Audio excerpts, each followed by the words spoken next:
Сиз үчүн сөз эркиндиги укугу эмнени билдирет?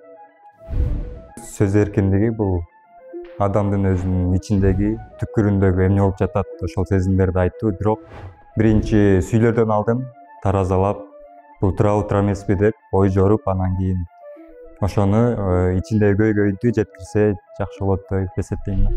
Мен үчүн сөз эркиндиги укугу бул ошол мамлекетте кандайдыр бир тоскоолдуксуз өзүнүн оюн билдире алса, ошол сөз эркиндиги деп ойлойм.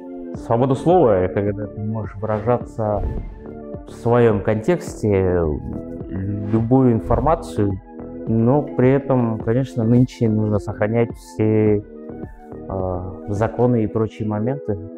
Сөз эркиндиги деген термин биринчи жолу биздин заманга чейинки 5-кылымда грек жазууларында айтылган. Алгач байыркы гректер сөз эркиндигин демократиялык принцип катары жарыялашкан. Байыркы грекче паресия деген сөз эркиндиги же ачык сүйлөө дегенди билдирет. Дүйнөлүк тарыхта сөз эркиндик укугун камтыган белгилүү документтер. 1689-жылкы адам укуктары боюнча англиялык бил парламент мүчөлөрүнө падышалыктын жана чиновниктердин иштерин талкуулоонун толук эркиндигин кепилдеген. 1739-жылы Франциянын адам жана жарандын укуктары декларациясы адамдын ой пикирин эркин билдирүү. Америка Кошмо Штаттарынын конституциясынын биринчи 10 түзөтүү мыйзамдарынын ичиндеги биринчи түзөтүү укугу бил укугунун бир бөлүгү катары 1791-жылдын 15-декабрында негизделген мыйзам.